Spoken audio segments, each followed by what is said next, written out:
Oke, Assalamualaikum warahmatullahi wabarakatuh. Pada kesempatan kali ini saya akan menjelaskan tentang investasi dalam piutang.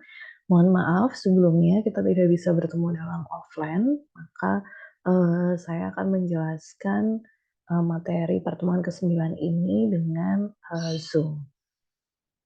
Saya izin share screen.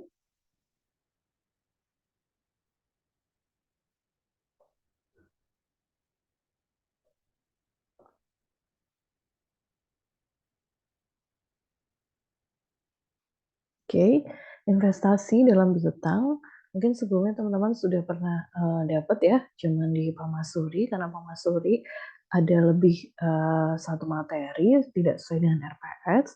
Jadi saat ini saya akan sesuaikan dengan RPS, yaitu investasi dalam piutang. Topik yang akan dibahas pada kesempatan kali ini adalah faktor-faktor yang mempengaruhi besarnya investasi dalam piutang, lalu penilaian resiko kredit dan penyaringan para langganan, lalu tingkat perputaran piutang dan budget pengumpulan piutang. Piutang sendiri di sini adalah aset perusahaan yang menunjukkan jumlah tagihan yang dimiliki oleh perusahaan sebagai hasil dari penjualan barang dan jasa di dalam kegiatan usahanya. Perusahaan menerapkan penjualan secara kredit. Jadi secara simpelnya kalau teman-teman ketahui piutang di sini ketika teman-teman meminjamkan uang teman-teman kepada teman-teman berarti uang yang ada di teman kalian itu merupakan piutang, sedangkan orang yang berhutang dinamakan memiliki hutang seperti itu. Jadi kalau teman-teman punya perusahaan, perusahaan itu teman-teman memberikan modal kepada perusahaan lain, lalu untuk cara mengembalikannya secara kredit itu dinamakan piutang karena ada modal teman-teman yang ada di perusahaan lain. Oke, itu simpelnya untuk pengertian dari piutang. Tujuan investasi piutang sendiri yang pertama yaitu meningkatkan volume penjualan. Lalu untuk meningkatkan laba perusahaan ini sudah jelas karena di mana kita eh, menahan modal kita ke perusahaan lain dan dibayar secara piutang atau dibayar secara kredit. Nah, itu tentu akan meningkatkan laba perusahaan yang nantinya bisa menjadi cadangan kerugian piutang.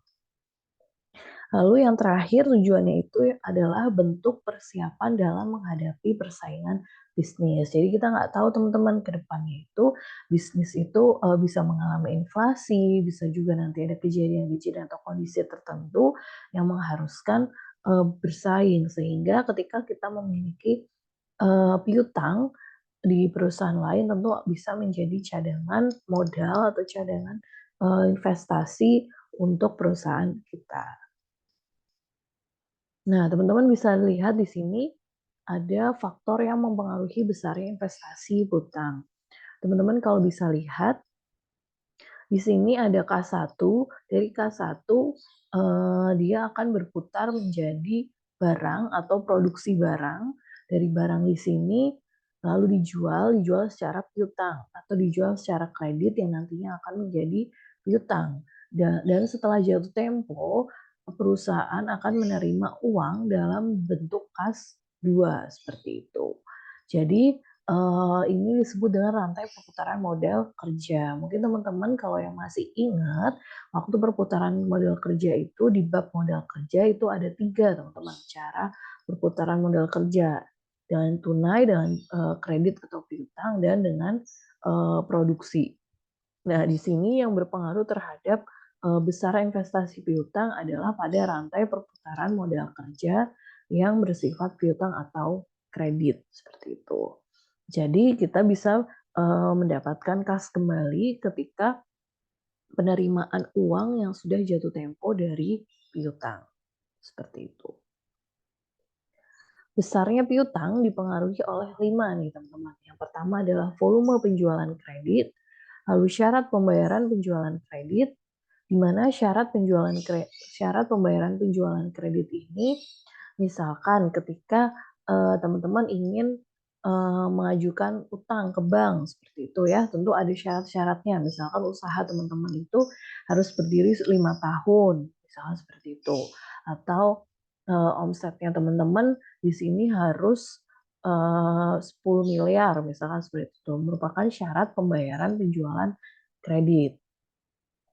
Lalu besarnya piutang juga bisa dipengaruhi oleh ketentuan tentang pembatasan kredit. Jadi misalkan teman-teman nih ingin ngambil utang sebesar 100 juta, tapi setelah dianalisis ternyata ada pembatasan nih, teman-teman itu nggak akan mampu untuk membayar 100 juta. Jadi teman-teman dikasih pembatasan kredit yaitu sebesar 50 juta, misalkan seperti itu. Lalu besarnya piutang lagi bisa dipengaruhi oleh kebijaksanaan dalam mengumpulkan piutang. Kebijaksanaan dalam mengumpulkan piutang ini berarti teman-teman kalau tahu ya, di bank itu ketika teman-teman tidak bisa bayar di bulan tertentu, bank tidak mengalami kolaps, tapi dia memiliki kebijaksanaan. Dia pakai cadangan. Nah, cadangan itu dijadikan untuk menutupi piutang atau menutupi utang teman-teman yang nggak kebayar. Jadi misalkan teman-teman di sini punya utang ke salah satu bank selama 10 tahun ya, tapi ternyata di tahun kelima teman-teman tuh nggak bisa bayar. Nah, di sini bank memberikan kebijaksanaan. Diberikan kebijaksanaan, oke, saya nggak akan lelang jaminan teman-teman, tapi dilelang ketika sudah 1 tahun menunggak, sangat seperti itu. Itu merupakan salah satu kebijaksanaan dalam mengumpulkan piutang, seperti itu. Dan yang terakhir yang dipengaruhi yaitu kebiasaan membayar pelanggan. Jadi misalkan nih, teman-teman ternyata gajiannya setiap tanggal 1. Nah, teman-teman sanggup membayar itu setiap tanggal 5 membayar utangnya. Berarti itu merupakan kebiasaan membayar pelanggan. Jadi setiap tanggal 5 karena teman-teman baru gajiannya setiap tanggal 1 seperti itu. Atau bisa juga ketika teman-teman di sini punya perusahaan kain. Nah, perusahaan kain itu kan akan meningkat ketika ini ya, anak sekolah atau lebaran. Nah, teman-teman bisa sanggup misalkan Juli 2023 saya baru bisa melunasi apa namanya utang saya seperti itu baru bisa bayar ketika Juli 2023. Nah, itu bisa termasuk pada kebiasaan membayar pelanggan, teman-teman. Nah, lalu ada evaluasi resiko kredit melalui 5C. Jadi yang namanya perbankan, namanya teman-teman memberikan utang kepada orang lain yang nantinya bisa menjadi piutang, tentu ada resiko-resikonya teman-teman. Gimana caranya nih biar resiko tersebut bisa diminimalisirkan? Biar resiko tersebut bisa diminimalisirkan, teman-teman harus mengevaluasi resiko kredit dengan cara 5C. Yang pertama yaitu karakter, yang kedua adalah capacity, yang ketiga adalah kapital, yang keempat adalah kolateral, dan yang kelima adalah condition. Di mana karakter itu sebagai contoh, misalkan teman-teman UMK ya. Nah, UMK di sini memiliki karakteristik yang baik. Dia sudah berdiri dari tahun lama banget gitu ya. Udah lama dari zaman STIE. Terus dia itu karakternya itu dilihat ternyata oh dia merupakan kampus swasta terbesar. Itu adalah salah satu karakter.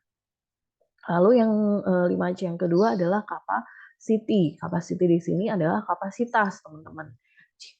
Jadi kapasitas di mana teman-teman atau di mana misalkan UMK bisa mampu membayar angsuran seperti itu. Jadi misalkan kapasitasnya UMK mengajukan pembiayaan atau kredit 10M ke salah satu bank, tapi ternyata pas dilihat dianalisa kok hanya mampu 5M karena dilihat dari omset, terus dilihat dari sisa dia setelah dikurangi dengan pengeluaran, kok yang apa namanya dia hanya mencukupi untuk membayar utang 5M seperti itu. Itu disebut dengan capacity.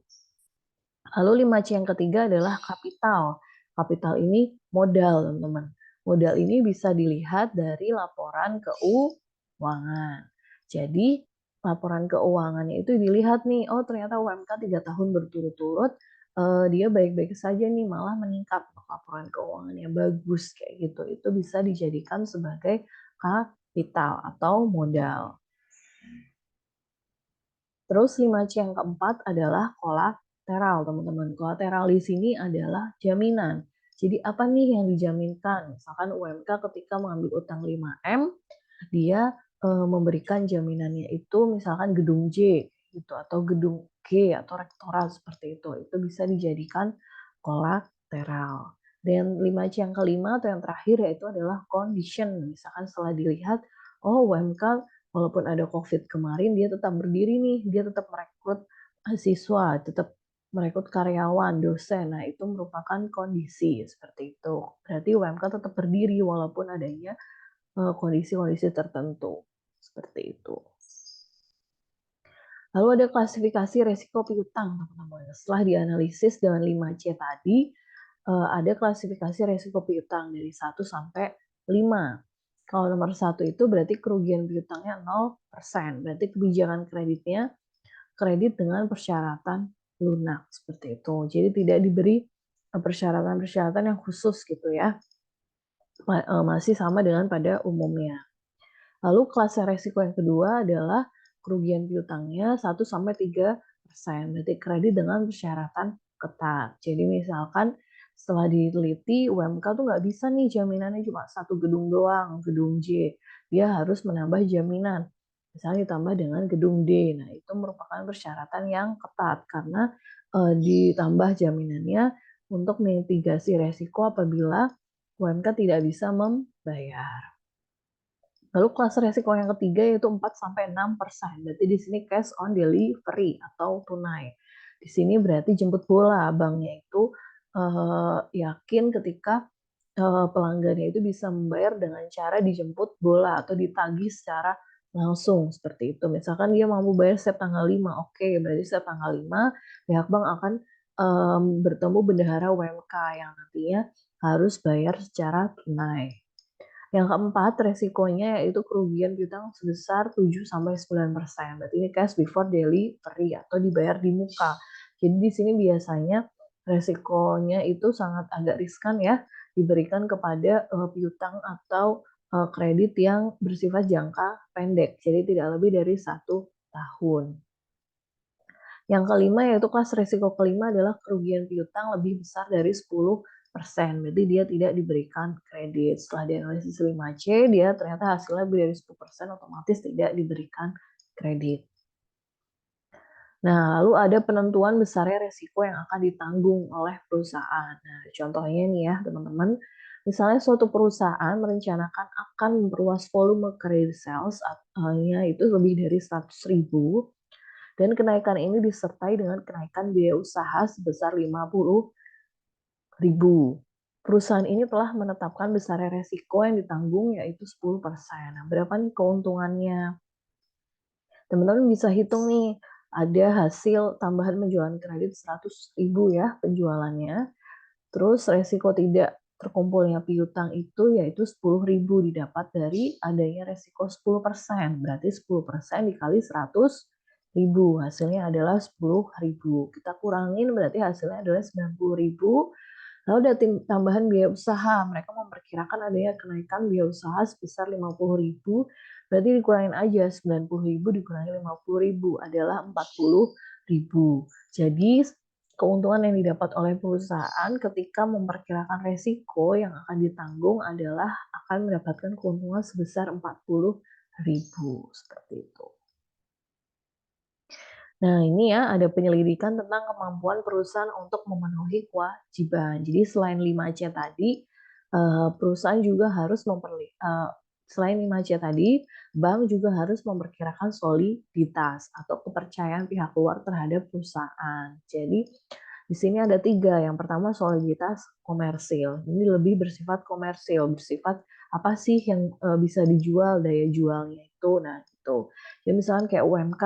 UMK di sini ternyata udah bersifat komersil ya, orang-orang sudah pada tahu dengan kampus UMK. Nah, ini disebut dengan soliditas komersil.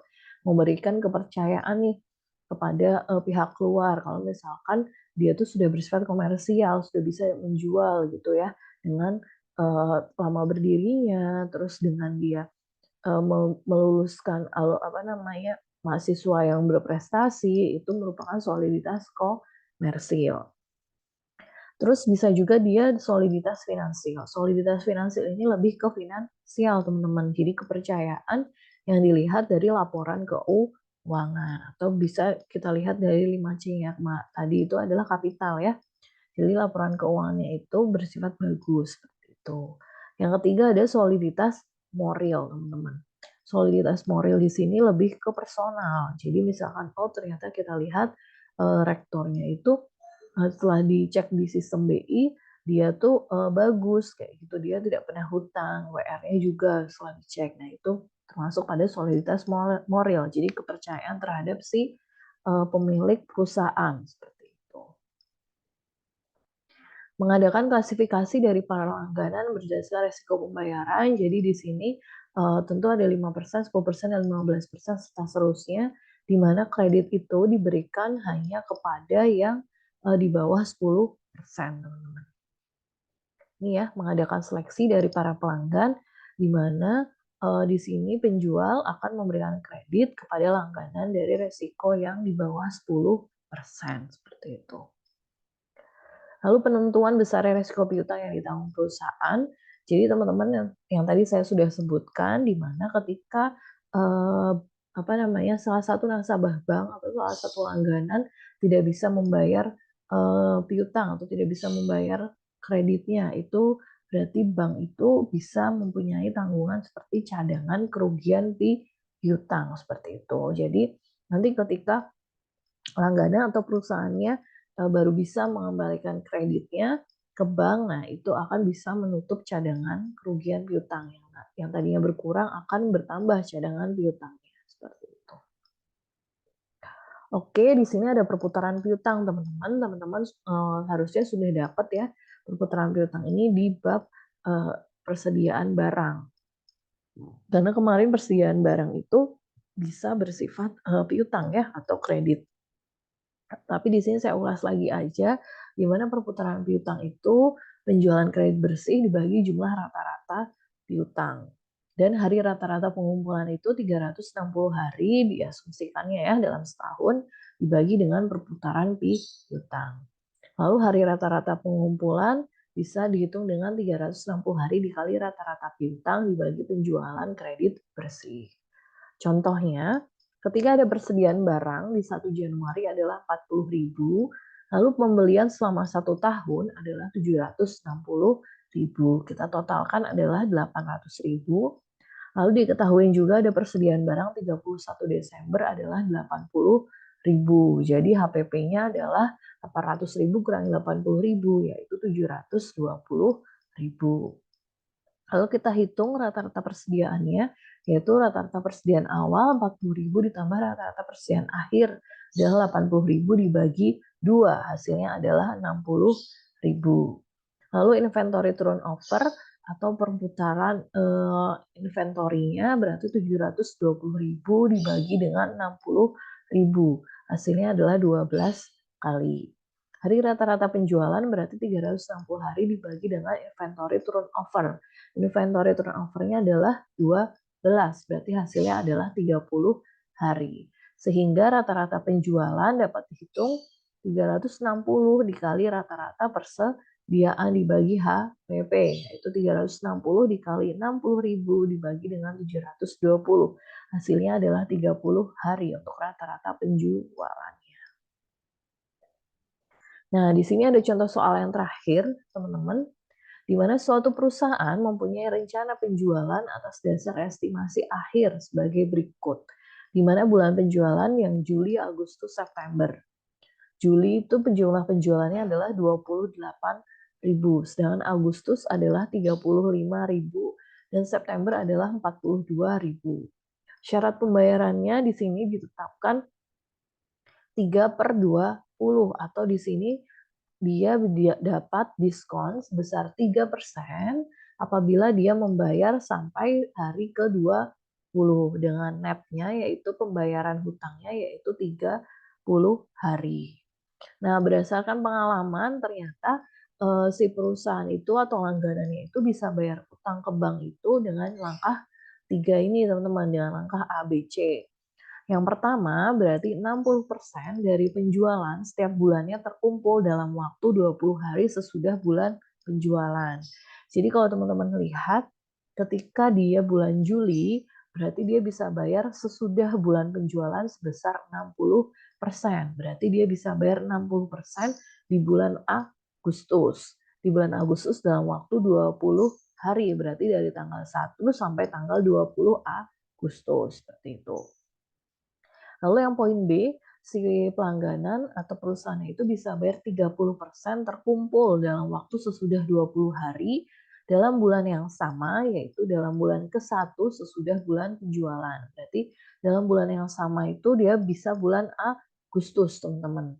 Karena bulan 1 sesudah bulan penjualan, berarti kan di bulan Agustus ketika dia bulan penjualannya Juli. Tapi dia bisa bayar sesudah 20 hari, berarti di tanggal 21 sampai dengan tanggal 30, yaitu dibayar sebesar 30%. Lalu yang terakhir, dia bisa membayar 10% terkumpul dalam bulan kedua sesudah bulan penjualan. Kalau kedua berarti ketika penjualan dia Juli, berarti dia bisa membayar di bulan September karena di bulan kedua sesudah bulan penjualan sebesar 10%. Sehingga kalau kita hitung dalam bentuk tabel, teman-teman bisa lihat bulan Juli, Agustus, September taksirannya 28.000, 35.000, dan 42.000. Lalu kita hitung ketika dia penjualan bulan Juli. Kita masukkan kepada cara pembayaran dia. Ada 3 step, teman-teman. Yang A, B, dan C. Yang A berarti dia bisa bayar 60% di bulan sesudah penjualan. Berarti dia di bulan Agustus bisa bayar 60% pada tanggal 1 sampai tanggal 20. Yaitu hasilnya 16.800. Lalu dia mendapatkan potongan 3% karena dia bisa membayar sampai tanggal 20 sebesar 60%, yaitu berarti 300% dikali 16.800. Hasilnya ada 504. 3% dari mana? Dia dapat dari syarat pembayaran yang ditetapkan, yaitu 3/20 atau 3% per 20. Hasilnya kita kurangin yaitu 16.296. Setelah itu poin B tadi dia bisa bayar 30% terkumpul dari sisanya 10 hari terakhir atau di tanggal 21 sampai dengan tanggal 30 Agustus. Berarti 30% dikali 28.000. Hasilnya adalah 8.400. Kita jumlahkan yaitu 24.696. Setelah itu kita pindahkan di tabel, terlihat kalau Agustus itu adalah 24.696.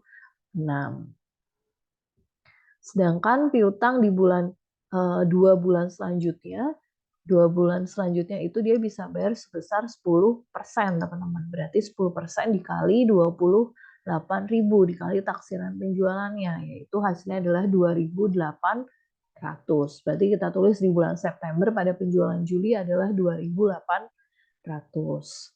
Selanjutnya untuk penjualan yang Agustus berarti dia bisa bayar 1 bulan sudahnya itu sebesar 30.870. Didapat dari mana? Didapat dari cara yang sama, yaitu dari 60% dikali 35.000, lalu diberi potongan 3%, lalu setelah itu dia 30% dikali 35.000. Hasilnya adalah 30.870. Lalu dia bisa bayar 2 bulan sesudah bulan penjualan. Berarti 2 bulannya dari Agustus adalah Oktober sebesar 10%. Berarti 10% dikali 35.000. Hasilnya adalah 3.500. Dan yang untuk bulan September, berarti dia bisa bayar bulan sesudahnya adalah bulan Oktober. Berarti caranya juga sama, yaitu dia 60% bisa bayar sampai tanggal 20, 60% dikali 42.000, lalu dia mendapatkan potongan 3% karena bisa bayar sampai tanggal 20, berarti 3% potongannya, lalu bisa bayar 30% di tanggal 21 sampai dengan 30 Oktober, berarti 30% dikali 42.000. Lalu kita jumlahkan hasilnya adalah 37.044. Setelah itu kita total jumlah piutang yang terkumpul di Agustus adalah 24.696 dan yang di bulan September yaitu 33.670 dan yang terakhir Oktober di bulan 40.540. 4.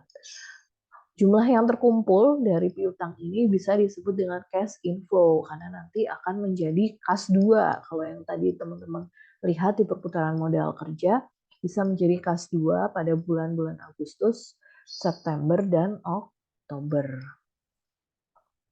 Oke, mungkin sekian untuk penjelasan dari saya. Apabila ada salah kata dan kurang dimengerti, saya mohon maaf.